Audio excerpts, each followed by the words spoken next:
Alright mga kadumagat, ito na naman po tayo. Tayo magluluto na naman. Ayan ang ating sibuyas, bawang, kamatis at siling green. Alright, toyo at mantika, malunggay. Ayan ang ating mga lulutuin ngayon. Konting Baguio beans, ginisa mix, oyster sauce, at saka ang konting chicken. Alright. Ayan, yan ang ating lulutuin ngayon mga kadumagat. Natin bubuksan lang ang ating apoy. Yan na. Atin lang papainitin mga kadumagat ang ating kawali. Yan. Pag mainit na yan, atin ang lalagyan ng mantika. Alright. Konting mantika lang. Hindi masyadong madami mga kadumagat. Yan. Atin lang papainitin. At pag mainit na yan mga kadumagat,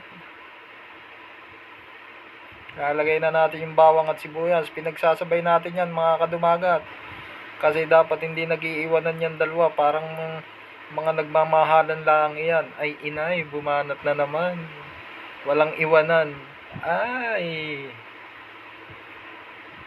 Yan. Natin lang medyo tutostayin yan. Yan. At saka nilagay ko na rin mga kadumagat ang kamatis. Bango. Yan, mga simpleng luto ng kusinerang dumagat. Yan. Yan. Halong malambing lang kusinerong dumagat. Yan. Medyo okay na po yung ating bawang, sibuyas at kamatis. Lalagay na natin yung ating chicken. Yan, maliliit lang po ng mga kadumagat ang aking tipak ng chicken at kasi kokonti lang po yan. Dalawa lang kami ng pamangking kong kakain yan. Ay inay. Diet po kasi yung kapatid ko eh. Kaya dalawa lang kami ng pamangkin ko. Yan, lalagay ko na rin mga kadumagat yung paminta dyan. Yan. Para kumapit na kagad yung lasa ng paminta dyan sa ating chicken. Alright. Yan. Halong malambing lang mga kusinerong dumagat. Para hindi masyadong yan. Lagyan mo ng lambing. Yan. Yan ang mga halong may lambing. Alright. Yan na mga kadumagat. Medyo atin ang lalagyan ng toyo yan. Yan. Konti lang. Atin lang papakapitin dyan yung toyo sa ating chicken. Yan. Halong malambing lang ulit kusinerong dumagat. Yan.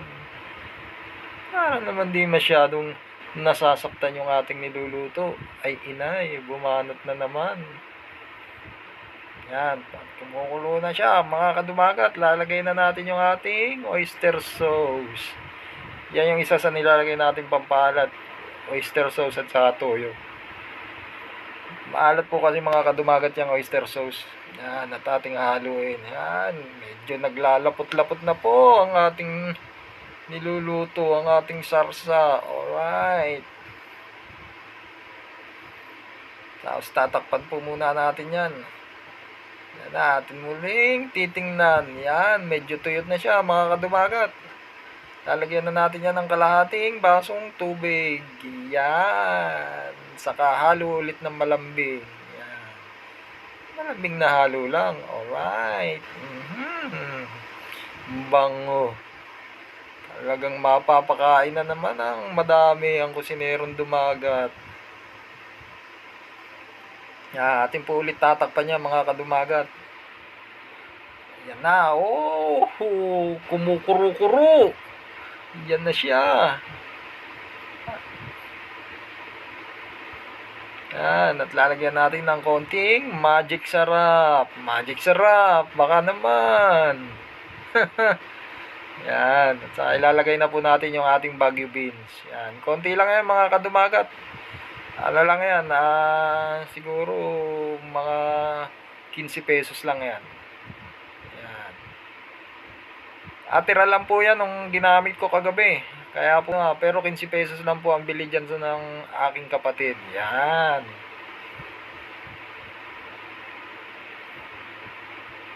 Yan na, sobrang kulo na niya. At ilalagay na natin yung ating malunggay. Yan po yung tirang malunggay. Sa ginawa ko kaninang ginitlang itlog, ay inay, ginitla. Ayan, sinama ko na rin po dyan mga kadumagat para healthy yung ating niluluto. Ayan, gulay. Nilagay ko na rin po yung siling green at saka siling pula.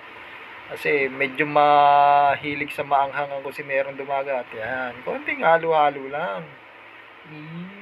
Sarap na yan. Stella adobo lang yan mga kadumagat. Kaya lang nilagyan ko ng Baguio beans at saka ng malunggay. Yan. Yan yung pinakang-twist niyan. Alright. Kasi kahit ano naman mga kadumagat ilagay nyong gulay dyan, pwede yan. Yan naman po ay nasa inyo kung ano yung gusto nyong ilagay sa inyong mga niluluto. Basta yung mga kinakain lang po. Alright. Yan, at ating pong hihinaan na dyan yung apoy mga kadumagat.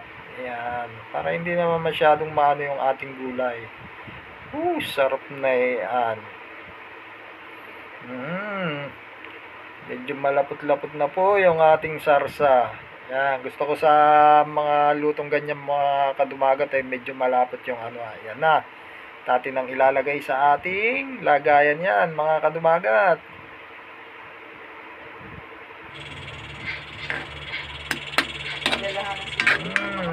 Bango.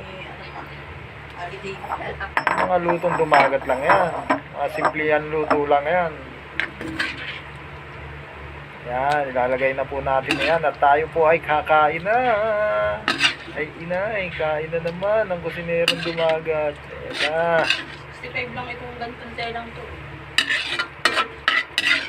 Sana rin isang gawa lang. Yan, lagay-lagay lang. Alright. Ayan na mga kadumagat. Ilagay na natin sa ating lagayan. Alam na ang susunod dyan. Abot! Talagang sinaid mo pa yung natiran eh. Alright. Yan yung mga kadumagat. Oh, yan. Ang ating naluto na. Ulam na naman yan sa hapunan mga kadumagat. Makakaraos na naman ang ating hapunan. Ayan na. At kami po ay kakain na mga kadumagat. Yan. Sabay ko dyan mga kadumagat ang aking pamangking kong. Ay inay sa pamangking kong. Sarap ng ulam ng dumagat ngayon. Yan, nilagyan ko na rin po ng ulam yung aking pamangking ko. Alright. Mga kadumagat, papalo po at saka pa-share ng aking video. Maraming salamat po sa inyo ulit at isang magandang gabi ulit po sa inyong lahat. Yan po ang ating luto.